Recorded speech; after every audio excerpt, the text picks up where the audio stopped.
Bonjour tout le monde. Mon nom est Hélène Nadeau. Je suis vice-présidente de l'Association nationale des retraités fédéraux. Merci de vous joindre à nous pour ce webinaire qui s'avère le plus grand succès en nombre sur Zoom pour notre association. Nous comptons sur votre indulgence, il y a pépins techniques. Je vais vous expliquer comment utiliser le service d'interprétation en simultané. Je vais vous offrir les directives dans les deux langues. I will give those instructions in both French and English. Alors, pour faire passer le canal audio de l'anglais au français et inversement, amenez votre curseur de souris n'importe où sur la fenêtre de Zoom et une barre d'outils apparaîtra au bas de l'écran. L'un de ces outils ressemble à un globe terrestre et s'intitule Interprétation. En cliquant sur cette icône, vous pourrez passer d'une langue à l'autre grâce à l'interprète qui travaille en coulisses. To switch your audio sound between English and French, move your mouse anywhere on the Zoom screen and a toolbar will appear at the bottom. Click on the icon that looks like a globe and is labeled Interpretation, and you will be able to switch between English and French. We thank Pauline Dion-Rolat, our interpreter, whom we know will be providing an excellent service. Merci d'avance, Pauline. Pour la présentation des diapositives, vous verrez des diapositives en anglais sur votre écran Zoom, mais vous pouvez afficher les diapositives en français en déplaçant votre souris n'importe où sur votre écran pour faire apparaître la barre d'outils de Zoom. Cliquez sur le bouton de discussion et cela ouvrira la fenêtre de discussion et vous trouverez le lien vers les diapositives en français. Cliquez simplement sur le lien pour parcourir les diapositives françaises séparément. For the slide Les presentation, diapos anglophones vont passer à l'écran, mais vous pouvez changer pour les diapos en français à cliquer sur Chat. Vous allez trouver le lien aux diapos en français. Maintenant, permettez-moi de vous présenter notre président, Roy Goodall. Merci, Hélène. Bonjour tout le monde. Je suis ravie de vous accueillir à ce webinaire avec Rob Carrick. Nous allons parler avec ce spécialiste de la finance dans le contexte actuel. J'aimerais témoigner de reconnaissance envers les Premières Nations pour l'intendance des terres où se situe le bureau de notre association. Il s'agit d'un territoire traditionnel non cédé de la nation Anishinaabe-Algonquine qui regorge d'histoire sociale et spirituelle pour le peuple Anishinaabe du pays algonquin. Du peuple algonquin. Notre conférencier est journaliste spécialiste de la finance chez le Globe and Mail depuis 26 ans maintenant. Pour lui, sa chronique n'est qu'une approche réfléchie par un simple homme comme tous les autres qui cherche constamment à comprendre les rouages du monde de la finance.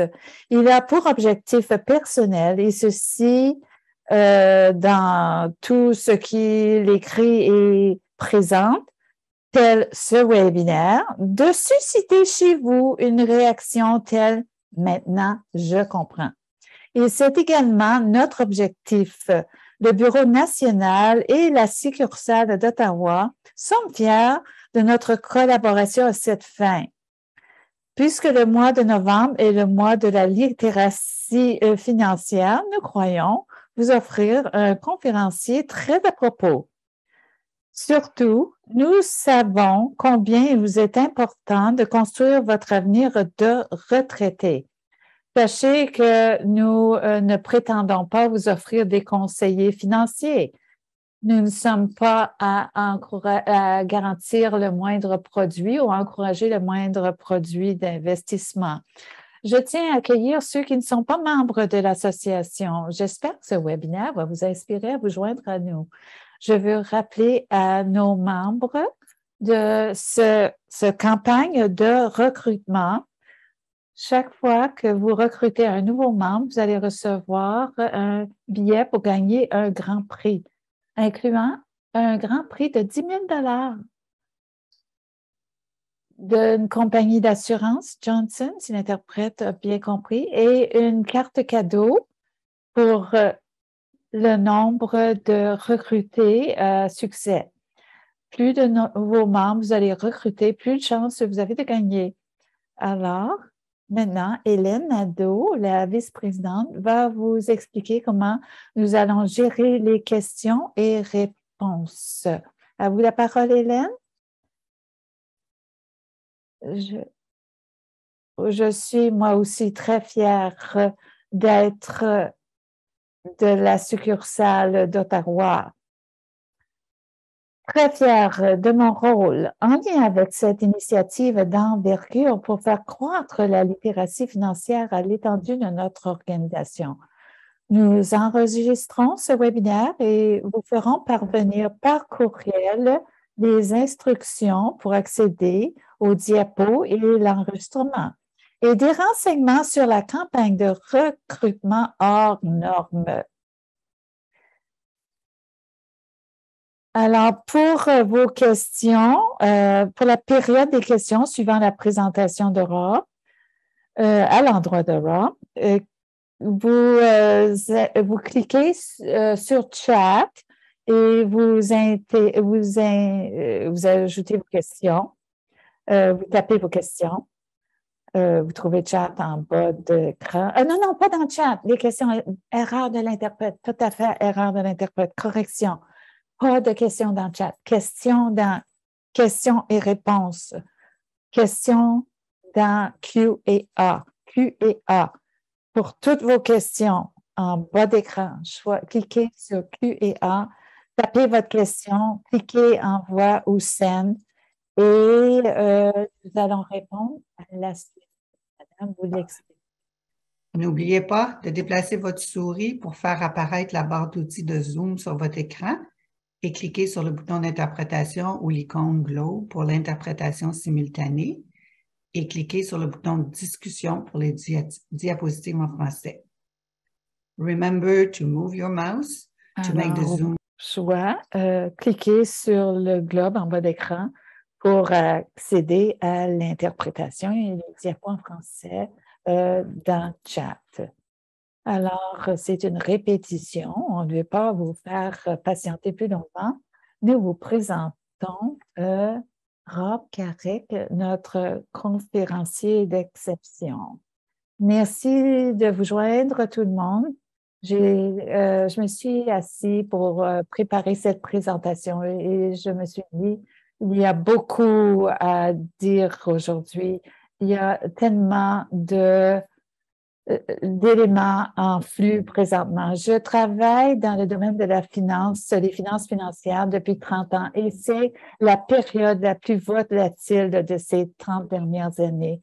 Je vais vous parler pendant 40 minutes et vous donner la parole, répondre à vos questions. Je pourrais parler pendant 400 heures et ne pas tout couvrir. Alors, voici mes diapos. Et donc, je dis que c'est le manuel guide pour la retraite 2022-2023. J'espère que vous allez vous sentir mieux renseigné sur ce que les questions que vous posiez. Alors,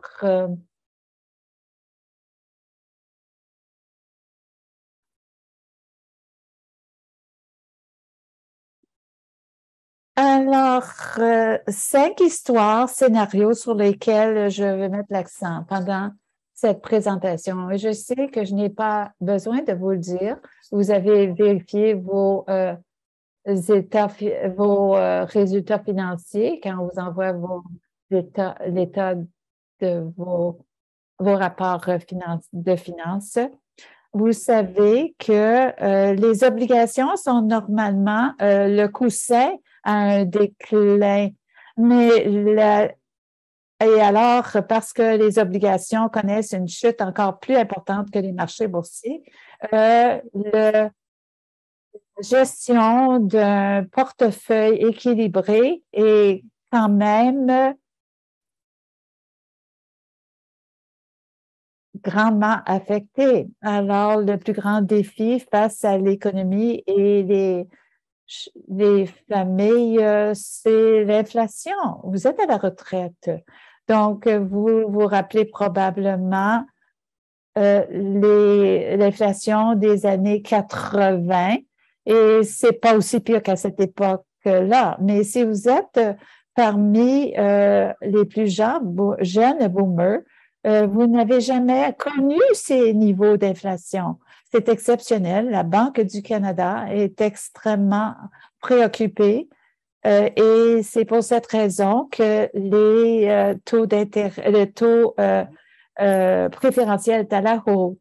On se prépare pour une récession et avant d'atteindre le palier officiel de la récession, nous allons vivre des hauts et des bas et beaucoup de fluctuations.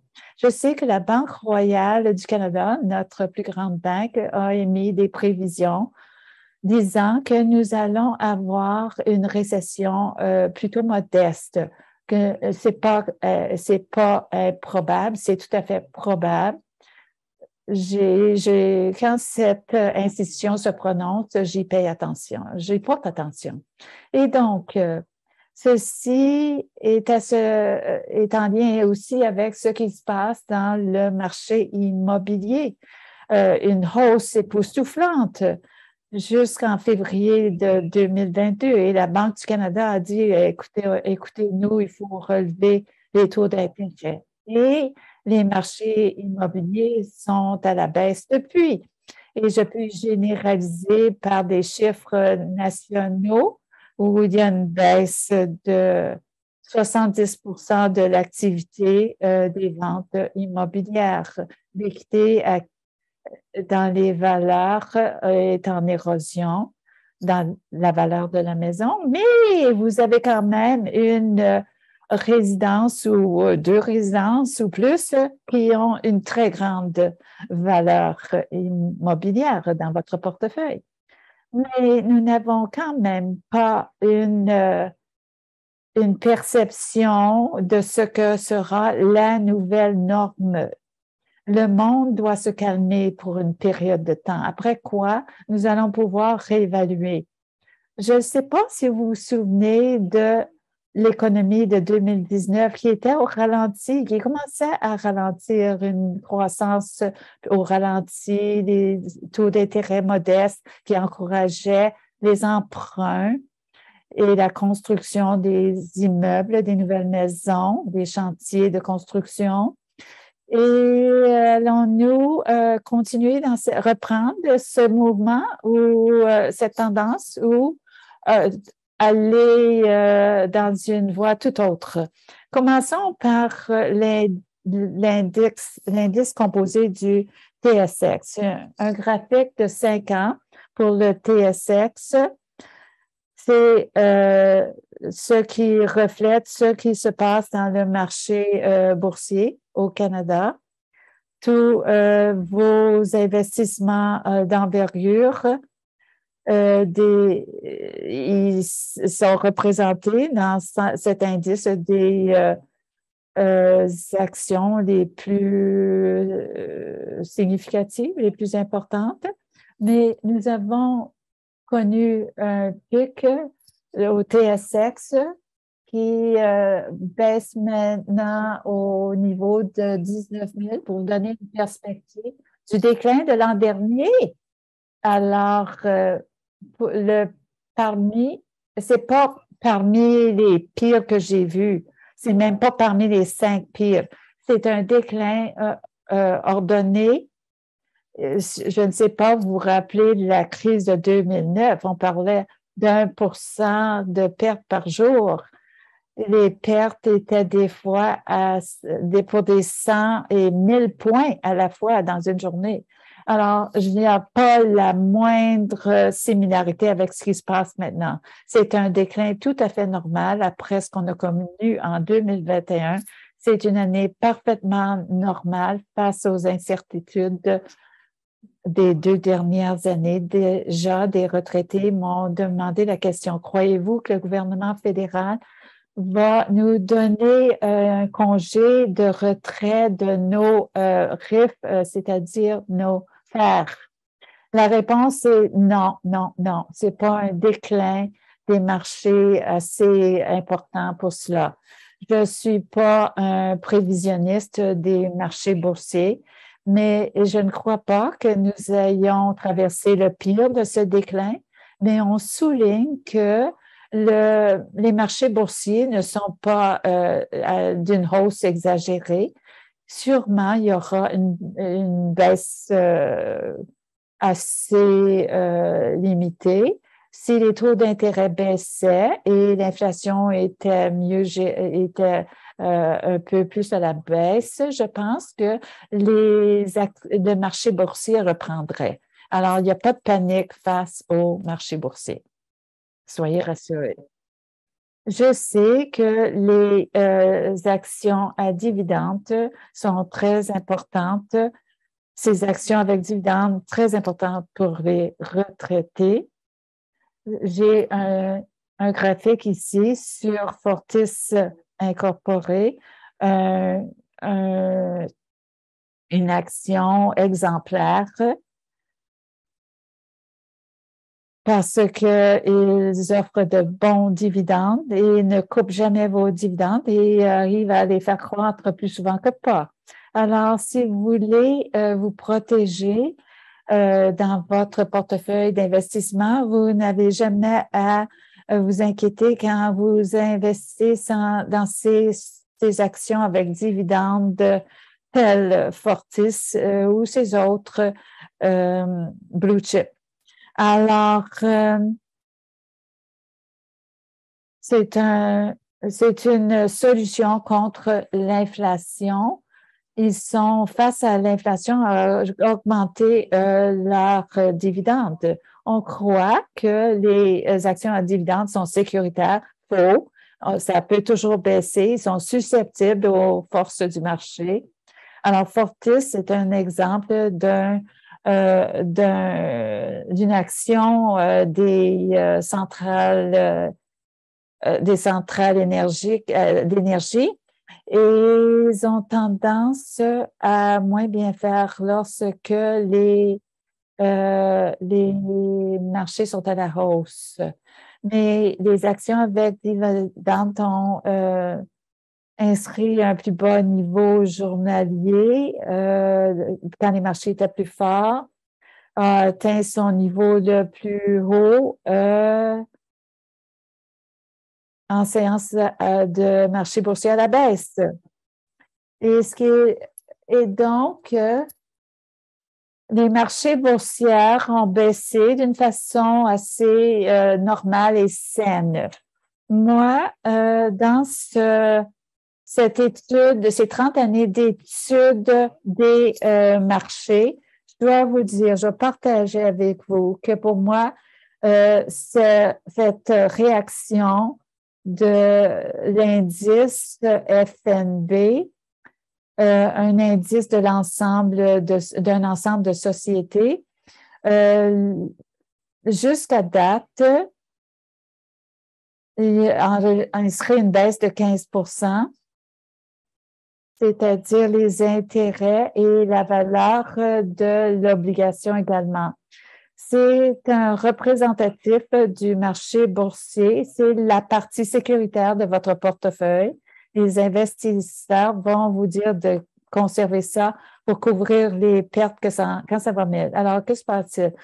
Ils sont à la baisse quand les taux d'intérêt sont à la hausse. Alors, les obligations, et c'est ça leur histoire, les obligations et les banques centrales ont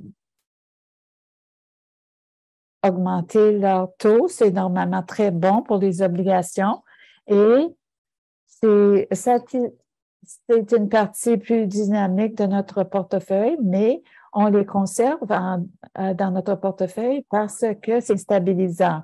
Nous avons une hausse importante du taux d'intérêt, donc les obligations ont chuté d'une façon importante, les fonds mutuels, etc. Et le prix des FNB ou ETF en anglais.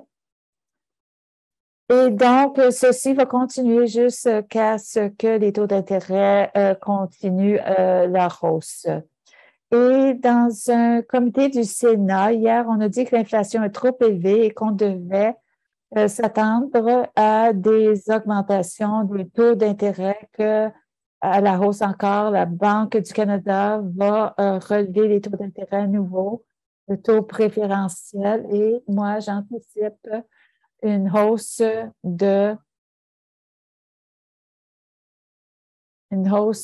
qui pourrait jouer jusqu'à 50,50. Alors, au fur et à mesure que les obligations chutent, baissent en valeur, les rendements augmentent. Les rendements augmentent. Alors, l'obligation de 5 ans du gouvernement du Canada, que se passe-t-il là? J'en tiens compte. Les hypothèques sont influencées par ce taux privilégié. Alors, les obligations ont baissé légèrement. C'est très bon, ça.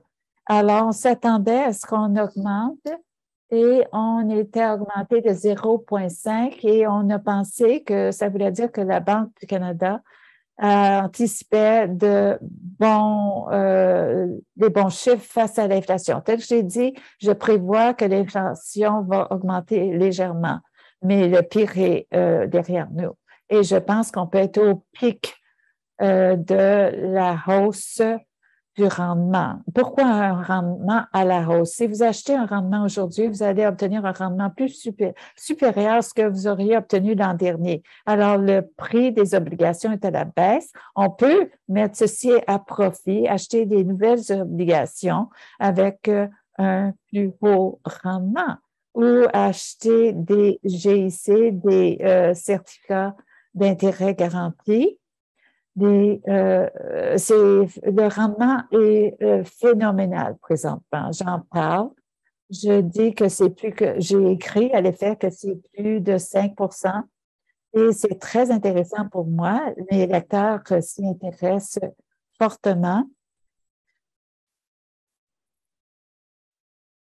Par le passé, il y avait un grand nombre de gens qui investissaient dans les GIC, c'est-à-dire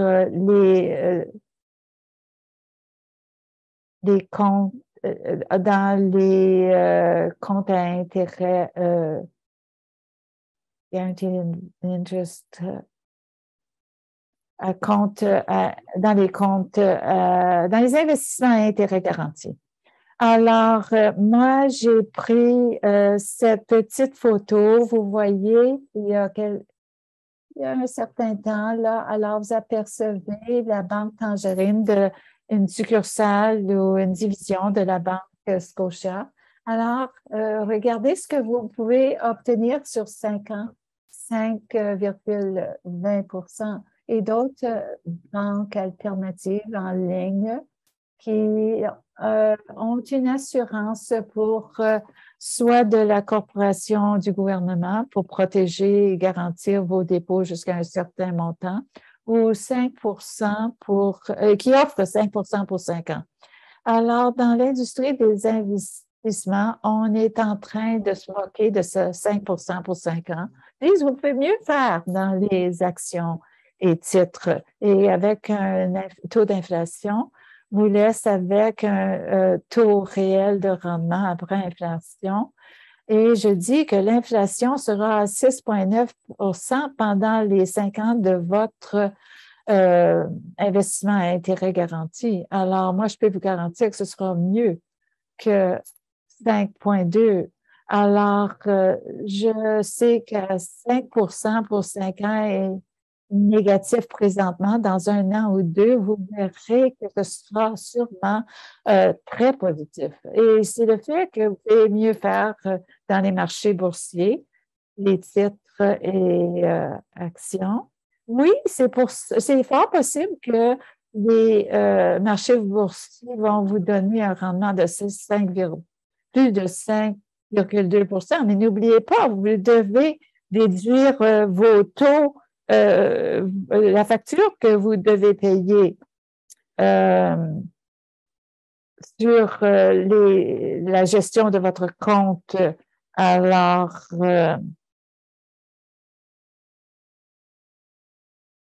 quand vous obtenez 5 pour 5 ans, c'est tellement rare depuis 30 ans, je crois que c'est une occasion à prendre en compte. Vous pouvez utiliser les GIC ou les investissements à intérêt garanti pour 1 an, 2 ans, 3 ans, 4 ans comme alternative ou en tant que substitut ou complément à vos obligations dans votre portefeuille. Alors, parce que à la baisse des taux d'intérêt, vos obligations vont prendre de la valeur et je vais utiliser les GIC, les instruments à intérêt garanti qui sont sécuritaires et en raison de la protection gouvernementale pour le déposant. C'est bon pour la partie de mon portefeuille qui doit être garantie.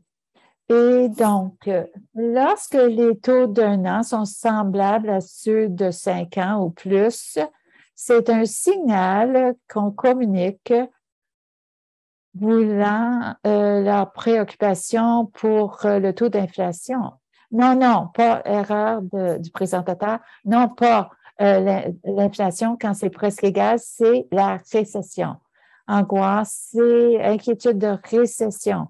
Et quand il y a une baisse, vous pouvez donc utiliser le GIC pour acheter des GIC égales à 1 an, 2 ans, 3 ans, 4 ans, 5 ans. Et chaque fois qu'ils viennent à maturité, vous achetez un nouveau produit pour 5 ans. Et vous aurez à ce moment-là un taux d'intérêt marqué qui donnera un résultat semblable à 5 Et quand nous arrivons à cette normale post-pandémique, je pense que vous allez vous rappeler avec affection des GIC à 5 Et vous allez, elles vont vous, nous ne retournerons pas à cela, il y aura un taux médian et ces taux de 5 pour les GIC seront disparus. J'ai parlé des actions, des titres et des obligations. Et maintenant, je vais parler d'un portefeuille équilibré, investi 60-40 quand on parle d'un équilibre. Ce n'est pas nécessairement 60-40, mais c'est normalement ce que l'on juge le plus approprié pour votre portefeuille et tout à fait approprié pour le retraité d'aujourd'hui. Il y a 5 ans, ça aurait été probablement 40 marché boursier et 60 garantie. Je pense que vous devez maintenant faire croître vos économies. Alors, 60-40, je crois, vous servira très bien si vous êtes récemment à la retraite et vous croyez que vous êtes en santé, raisonnablement santé, et vous allez vivre pour au moins 20 ans encore.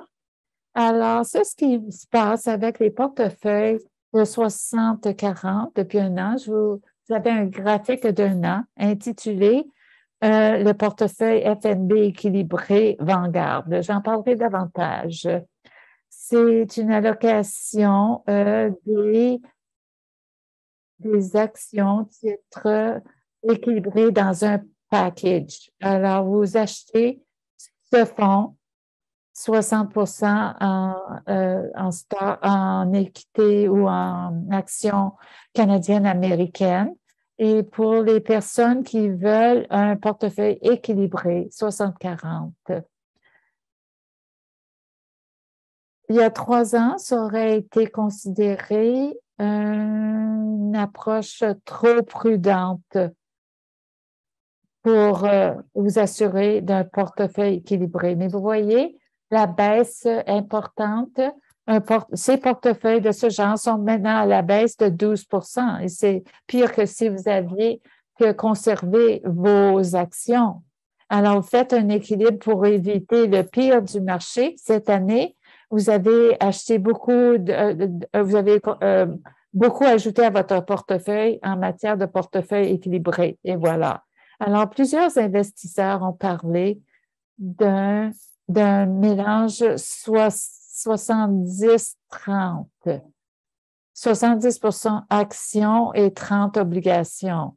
Alors, vous pouvez aller dans le court terme pour les obligations qui vont maturer dans 1 ou 3 années, qui ont moins chuté que les marchés boursiers, alors, en général. Alors, ça peut faire un coussin. Je ne veux pas que l'on croie que portefeuille équilibré est mort et que c'est seulement pour les perdants. Non, non, non, ils ont connu une baisse, mais ce n'est pas la baisse n'égale pas erreur. C'est une occasion d'achat de ces portefeuilles FNB équilibrés. Vanguard. Aussitôt que les taux d'intérêt vont atteindre un sommet, chuter, les marchés obligataires vont prendre un élan. Et ça sera important et vous allez les retrouver dans votre portefeuille équilibré. Alors, à un moment donné, vous allez voir une reprise de la valeur de vos actions dans le marché équilibré. Quand vous observez une hausse des marchés boursiers, ils vont être beaucoup plus significatifs dans votre portefeuille équilibré. Alors, je vous dirais que les actions doivent être dans les deux côtés de vos portefeuilles, actions et obligations, pour profiter des occasions d'achat à la baisse. Le grand enjeu dans l'économie aujourd'hui, c'est l'inflation. Vous vous rappelez, il y a 18 mois, le gouverneur de la Banque du Canada et le dirigeant de la Banque centrale aux États-Unis ont dit que en raison du confinement de la pandémie, le taux d'inflation est tout à fait à propriété. Mais que s'est-il passé? L'inflation n'a pas cessé sa trajectoire inflationniste telle qu'on l'apercevait à l'écran. Vous observez que l'inflation a légèrement baissé récemment. C'est une très bonne nouvelle. La question est de savoir, est-ce que ça va baisser aux 2,5-3 % que souhaite la Banque du Canada? C'est l'objectif, c'est l'idéal pour un marché stable. Et c'est la hausse des intérêts qui inquiète les retraités. Le cliché d'un retraité à revenu fixe, alors c'est-à-dire ce que vous recevez du gouvernement fédéral après l'âge de 65 ans ou 70 ans, selon vos contributions. Mais l'exposition au marché en général est une bonne protection contre l'inflation. Je pense qu'on a vu ce qu'il y a de pire en mouvement inflationnaire. Je ne pense pas que nous allons atteindre les chiffres des années 80 où c'était plus de 20 %. La Banque du Canada, bien qu'elle a retardé un peu, est tout à fait en contrôle et sont à pousser fort sur la hausse des taux d'intérêt. Je crois que la Banque centrale va vouloir attendre d'autres baisses de l'inflation avant d'abandonner sa lutte contre les taux d'intérêt à la hausse, les marchés, l'épicerie et l'essence et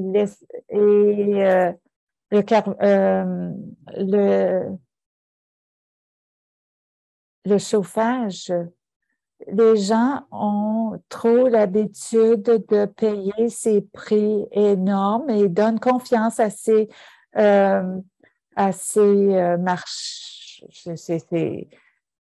ces dirigeants d'entreprise d'augmenter les prix.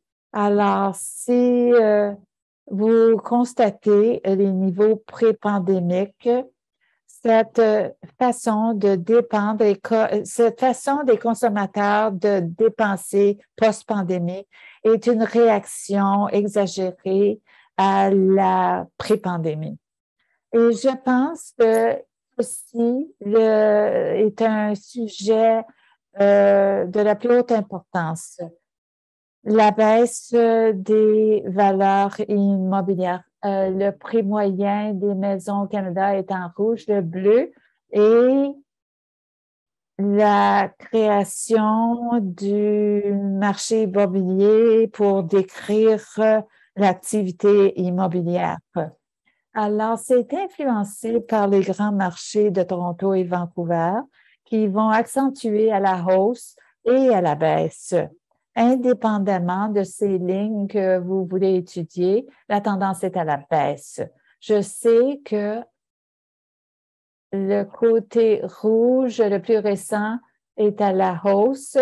À Toronto et Vancouver, ce mois, récemment, les prix ont inscrit une légère hausse. Je pense que c'est une base nationale.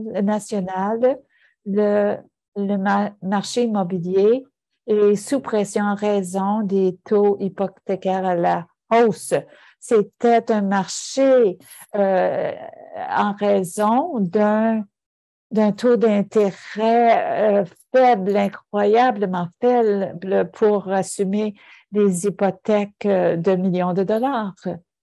Et donc, ces taux d'intérêt à la baisse ont fait des maisons des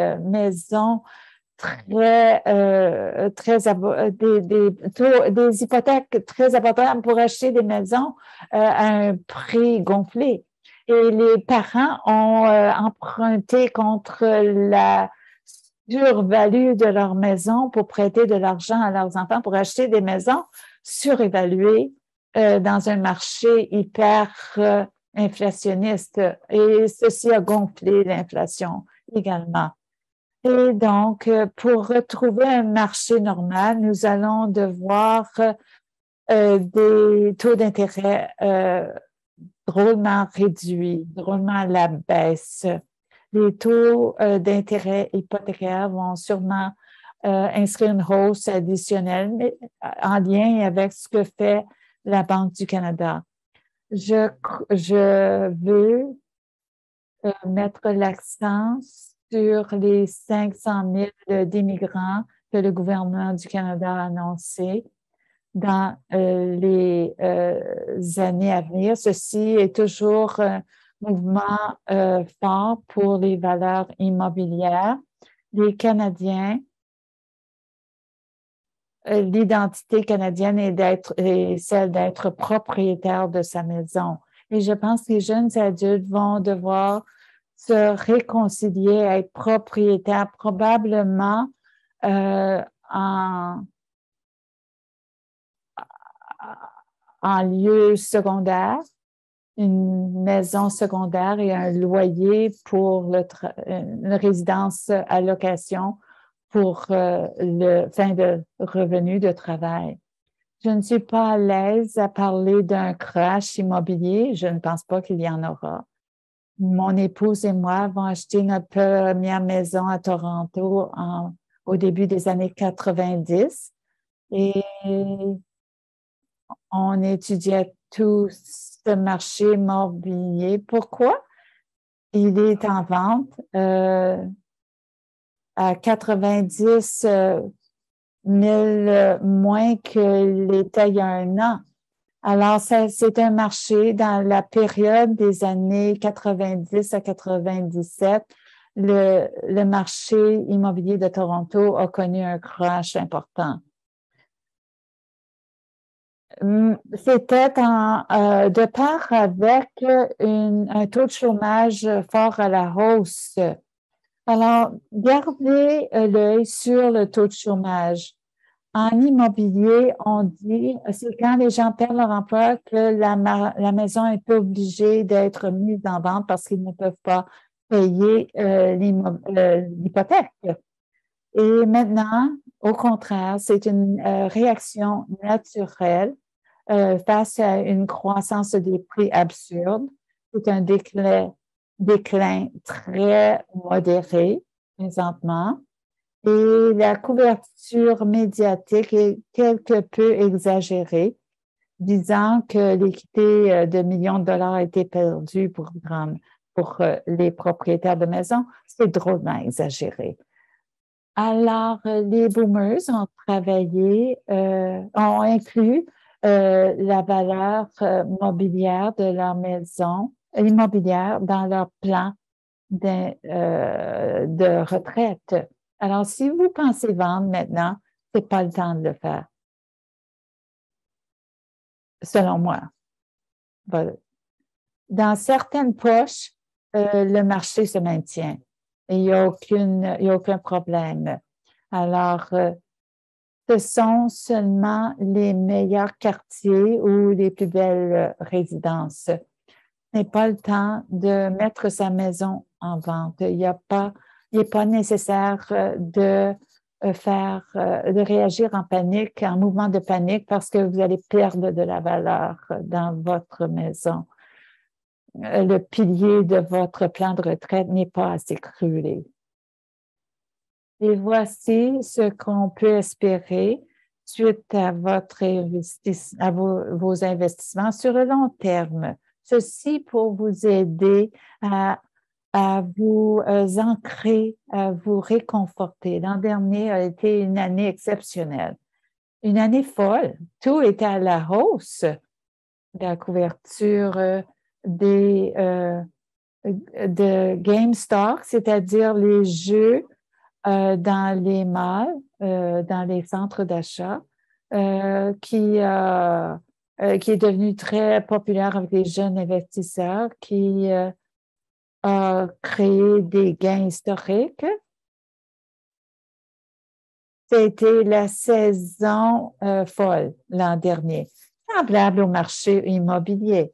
Alors, quelle est la réalité de l'investissement dans les marchés boursiers? Un gain de 10 l'an dernier, un gain de 17 cette année. Pour la planification, une équipe de gens ont créé des lignes directrices pour 2022, des gens sérieux qui veulent éclairer les planificateurs financiers avec une projection de 10 ans et plus, c'est ce qui compte. Alors, voici, sur une période de 10 années et plus, ce qui se passera l'année prochaine et les années à venir. Le taux d'inflation sera à 2,1 Ce n'est pas une prévision pour vous dire que l'inflation va chuter à 2,1 C'est qu'en moyenne, dans les 10 années à venir, c'est que ça reprendra le taux d'inflation avant la pandémie. Un retour à la normale, tout simplement. Et vous voyez, les obligations, selon ce qu'on a vu jusqu'en 2019, une légère hausse dans les marchés plus développés, celui des États-Unis, une prime si vous assumez le risque des marchés émergents, qui sont, moi, je pense que c'est trop risqué, selon moi, surtout pour les retraités. Le risque n'en vaut pas la peine, selon moi. Alors, selon ce graphique, il y aura une valeur de 7,7 Si vous faites l'étude de tout ça, vous allez avoir si vous tenez compte de tous ces facteurs, vous allez avoir un portefeuille équilibré de 3 à 4 et selon les frais que vous allez débourser qui vont être soustraits à votre gain. Alors, nous avons connu l'an dernier de très bons rendements, puis cette année, des rendements dramatiquement à la baisse. Alors, voici que maintenant, nous sommes promis un retour à la normale et il nous faut simplement survivre à ces temps très volatiles. J'aurais envie de vous promettre que des temps moins volatiles sont à l'orée, mais il n'y a rien de garanti. Alors, nous devons tenir compte de l'inflation et les taux élevés. Si vous observez une baisse du taux d'inflation l'année prochaine, vous allez savoir que ces lignes directrices entrent en jeu.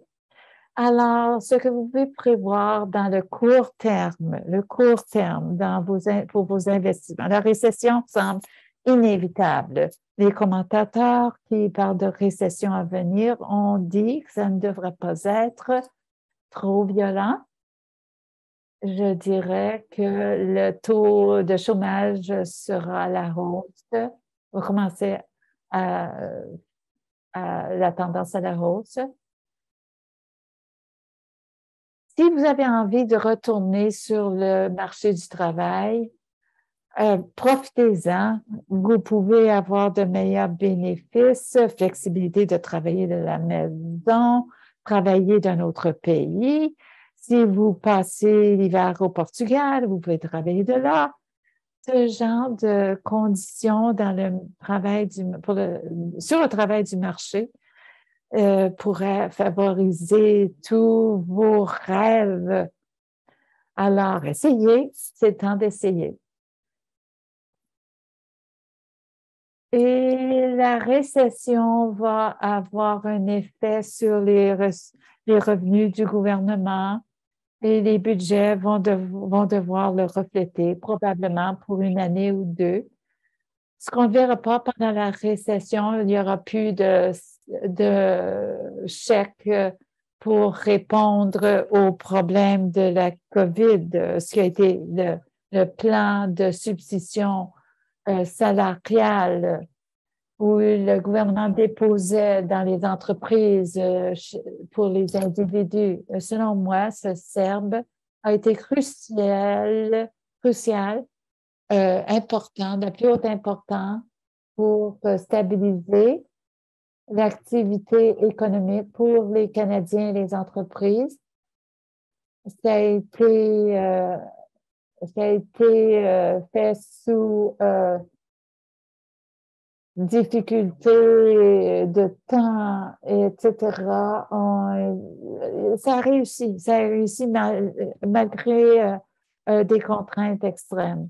Mais ce sera reflété dans les budgets du gouvernement. Alors, je soulève l'enjeu des défis financiers pour les jeunes adultes. Plusieurs jeunes de la trentaine, de la vingtaine vont devoir se fier à l'aide de leurs parents, vont devoir continuer à dépendre de l'aide de leurs parents et probablement avec plus d'urgence. Alors, des questions pour ces jeunes acheteurs de maisons avec la hausse du taux hypothécaire. J'ai fait un questionnaire et voici ce que ça a donné comme renseignement. 1 sur 4 reçoit de l'aide financière des parents. Ceux qui ont connu cette hausse du taux hypothécaire ont dû se tourner vers les parents. Les parents comprennent qu'ils doivent aider leurs enfants à cet effet. Vous allez constater que ce besoin est important. Nous parlons du coût de la vie, de la garderie et l'aide à se loger, ces jeunes familles. Il y a un manque de résidence pour ces jeunes ménages. Alors, les parents vont tout faire pour venir en aide à leurs jeunes adultes. Et tout en conservant une retraite jusqu'à l'âge de 90 ans, sinon 100 ans, où les actuaires insistent. Votre espérance de vie est prolongée jusqu'à 100 ans. Vous devez, même si vous voulez aider vos enfants, conserver le portefeuille nécessaire à assurer votre bien-être jusqu'à l'âge de 100 ans. Alors, voici un fonds qui est conçu pour les retraités et leur portefeuille d'investissement. C'est une base mensuelle. Vous avez ce FNB, ETF, va contribuer, alimenter votre fonds et vous allez obtenir un fonds de 14 si vous avez des membres de votre famille qui ont besoin de revenus stables, voici le produit que je recommande pour les portefeuilles diversifiés dans un seul package.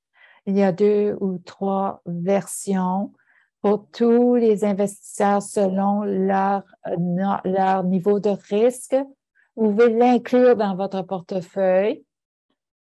Et je continue à dire que la profession des conseillers en investissement qui vont vous offrir la planification.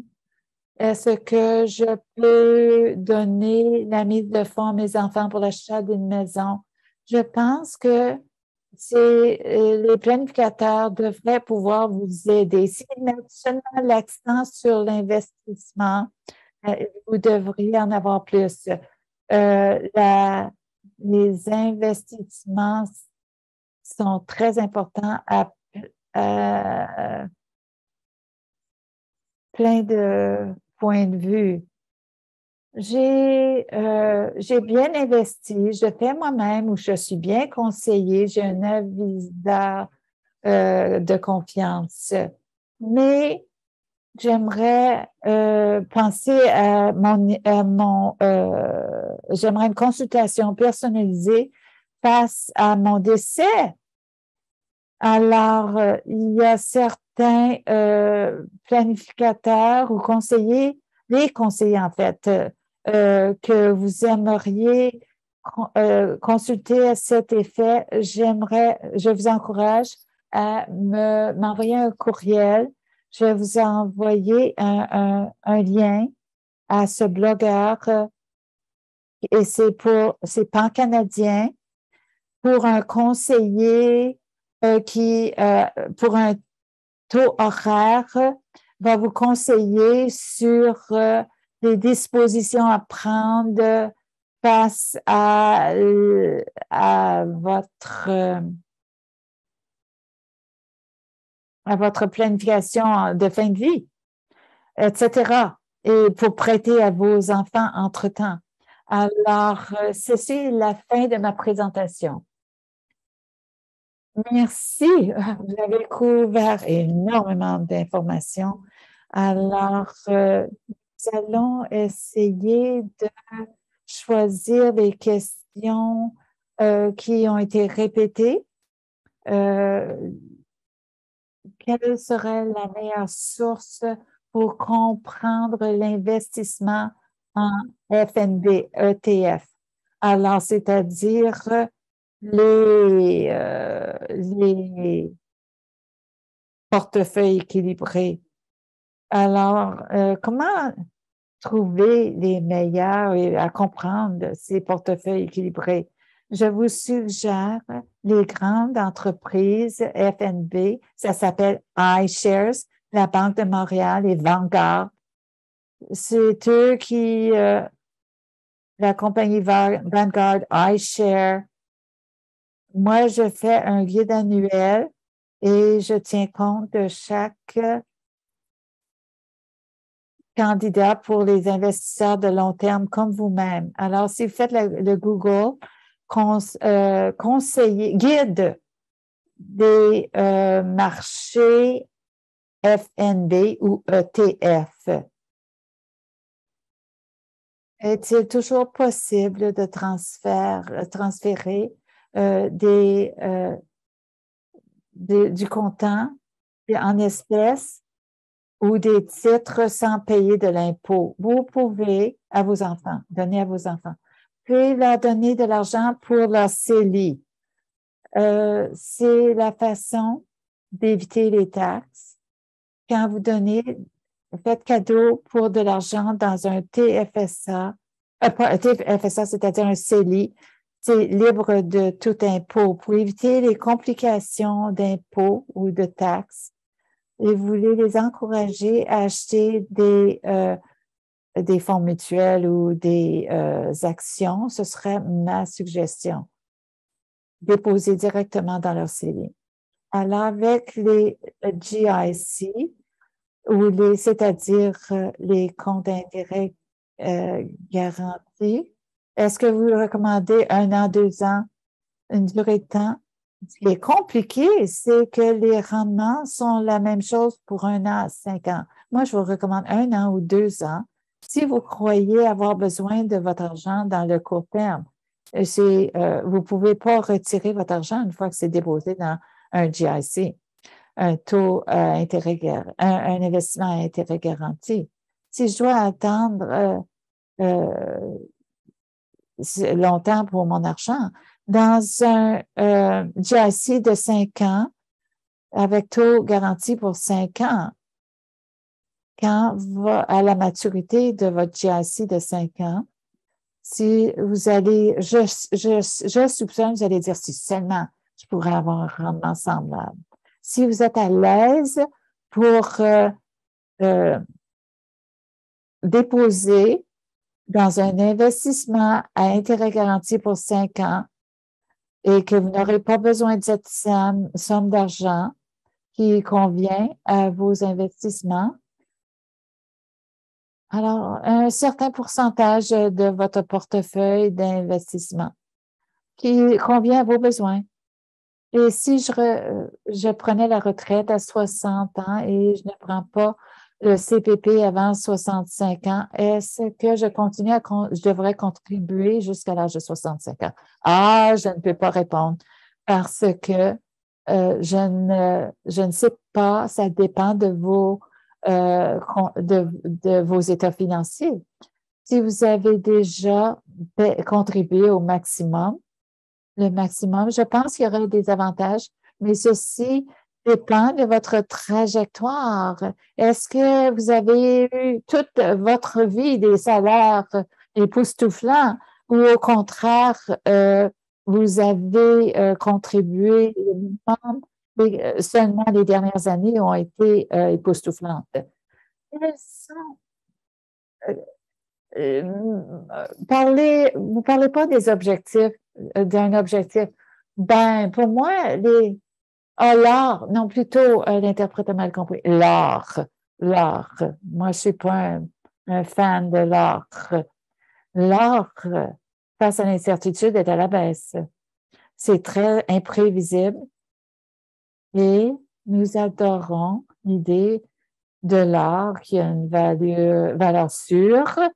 Et si on était à la fin du monde, l'art serait très utile, mais l'art donne un rendement très volatile. Et moi, ça ne génère pas de profit, de dividendes.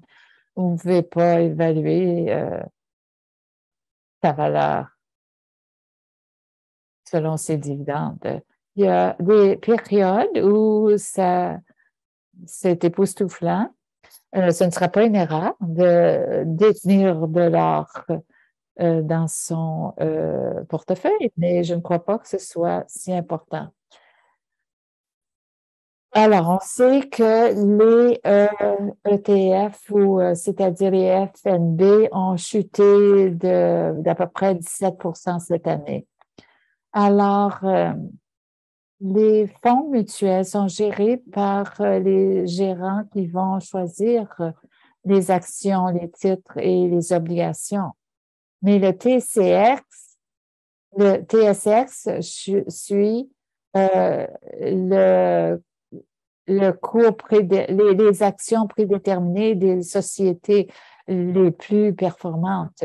Moi, j'ai confiance en l'index davantage que ces gestionnaires de fonds mutuels, alors de fonds d'investissement, c'est-à-dire. Alors, l'index a tendance à donner de meilleurs résultats parce qu'il est très difficile de choisir les actions et les titres avec beaucoup de frais. Mais alors, si j'avais à choisir où je pouvais accorder plus de confiance, ce serait les FNB, non pas le TSX que l'interprète vient de suggérer comme comparable, c'était les fonds d'investissement versus les FNB. C'est-à-dire Vanguard, iShare et quelques autres grands investisseurs de marque en portefeuille équilibré. Alors,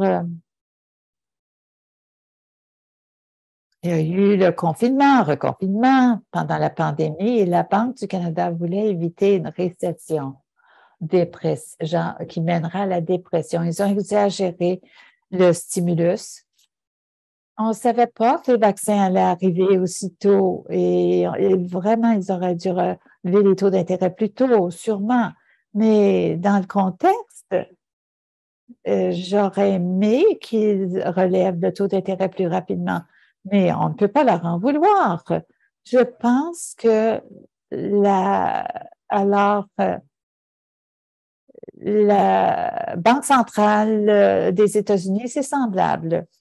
Alors, pour les GIC, les fonds d'investissement, comment minimiser les taxes sur les taux d'imposition? Alors, moi, je vous dirais que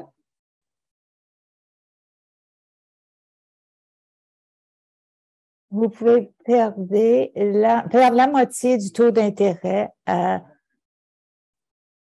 en impôts. C'est pour ça que je recommande les CELI. Si vous avez des fonds d'investissement dans votre faire,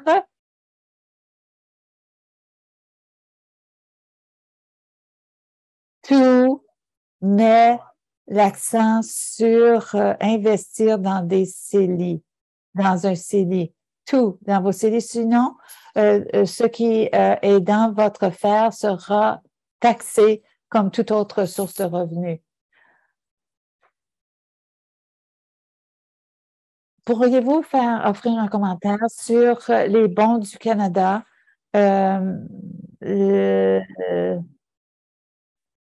pour le gouvernement ukrainien? Je dirais que ça peut être un risque si le gouvernement ukrainien est celui qui garantit cela. Alors, moi, j'ai parlé de l'investissement des obligations de 5 ans du gouvernement du Canada versus les obligations de 5 ans promues par le gouvernement du Canada, du gouvernement ukrainien. Vous recommandez toujours la répartition 60-40 d'un portefeuille équilibré, où il y aurait obligations et fonds d'investissement. La chute des taux d'intérêt les obligations vont connaître une hausse de peut-être 5-10 % et vous allez vous en féliciter. Mais si vous avez un ETF ou FND, vous allez saisir cette hausse. Le GIC, le fonds d'investissement GIC ne fera pas ça pour vous. Et donc, alors, c'est prévisible le fonds d'investissement genre GIC. Alors, vous allez peut-être avoir une bonne année où les taux d'intérêt seront à la baisse et des années plus tranquilles de 2 à 3 %. Alors, je pense que le mélange d'obligations et GIC est l'idéal dans le contexte actuel. Et le rebond à prévoir dans les 18 mois à venir. Plein des questions, mais on nous demande de répéter votre adresse courriel. rcarrick@globeandmail.com. Sinon, dans Google, faites son nom et son adresse courriel va apparaître si vous l'avez raté. Alors, pour un conseiller pour ces produits de portefeuille FNB équilibré qu'il recommande fortement, Vanguard, iShare, etc. Merci à notre conférencier, Rob Carrick. Nous avons beaucoup apprécié votre approche directe pour nous aider dans notre littératie financière. Merci au personnel du Bureau national et du Bureau d'Ottawa de notre association. Dans un très bref délai, je veux que vous encourager à suivre le lien pour profiter de notre enregistrement, de la présentation et j'espère que vous allez profiter de la campagne de recrutement. Sachez faire savoir qu'on offre des experts, des présentations d'experts à nos séances, à nos webinaires. Merci beaucoup tout le monde. Au revoir. Portez-vous bien.